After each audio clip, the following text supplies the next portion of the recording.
तुम्हारा दूसरा कोई कल्याण नहीं कर सकता।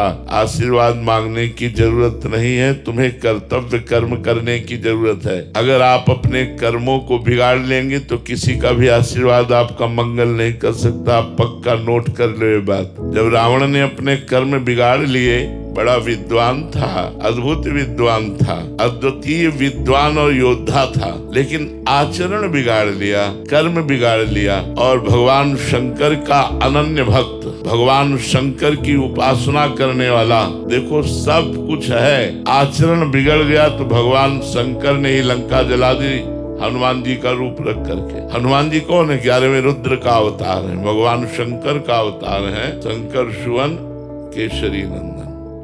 भगवान के प्रति समर्पण है नहीं, खूब मनमानी रुपया इकट्ठा किया, मनमानी भोग भोगे, मनमानी आचरण किए, तो इनका परिणाम भी तो मिलेगा। और इनका जब परिणाम मिलेगा तो भोगना बहुत कठिन होता है। कह देना बात सहज होती है, अरे यार हम देख लेंगे बाद में, नहीं देख पाओगे। ऐसे भयानक भयानक पीड़ा और कष्ट है कि केवल स्वयं को भोगना होता है, दूसरा कोई नहीं जानता।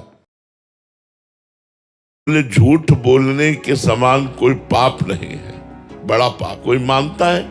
देखो कलयुग का प्रभाव। अब दूसरा, अधर्म के द्वारा कमाए हुए धन को लेना या देना दोनों पाप है, क्योंकि पाप कर्म करके धन कमा कर यदि संतों को दोगे या किसी को भी दोगे तो पाप कर्म का कमाया हुआ धन दूसरों की बुद्धि को जाके भ्रष्ट करेगा, तो वो भी पाप बनाना कहाँ मानता है कोई। अच्छा, मदिरा पीना ये 5 महापापों में कहा जाता है। अगर आप बढ़िया गंगा जल से शुद्ध शरबत बना करके पवित्र भोजन सब परोसिए, लेकिन अगर गंदी बातें खाने में ना होए, मांस है, मदिरा है, तो पार्टी नहीं माने। अरे बोले क्या है यार, उनके पैर धोवे, हाथ धुलवावे और उनको आसन में बैठलवावे और उनको बड़े सुंदर सुंदर पदार्थ और खूब पवित्र भोजन पवावे, लेकिन शराब और मांस का प्रयोग न हो, तो आज की पार्टी नहीं कही जाएगी। तो मुनियों ने विचार किया कि कलयुग पापों की बाहुल्यता है, इसमें बहुत, इसमें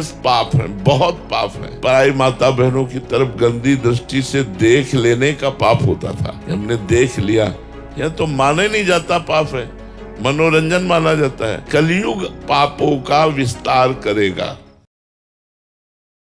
आप जैसे हो, पवित्र हो या अपवित्र हो, आप शौच में बैठे बैठे भी राधा राधा जप सकते हैं और जपते ही हैं, नहीं तो शौच में मर जाएंगे। तो फिर हमें तो हर समय सावधान रहना, कब प्राण निकल जाए। तो शौच होते समय भी अंदर ही अंदर भगवान नाम चल, राधा वल्लभ से, फिर निरंतरता कैसे रहेगी? अंतर पड़ जाएगा ना।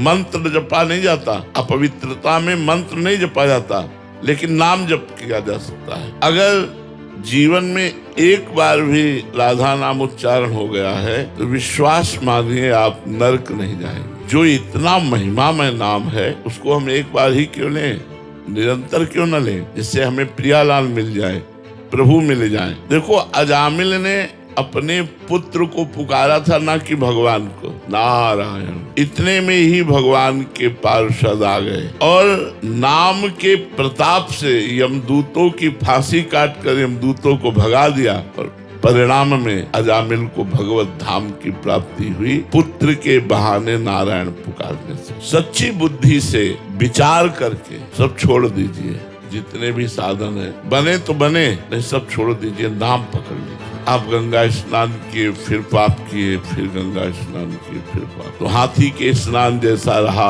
आपकी पाप की प्रवृत्ति नष्ट नहीं हुई। इसलिए नाम जप, नाम पाप और पाप की प्रवृत्ति दोनों का नाश कर देगा।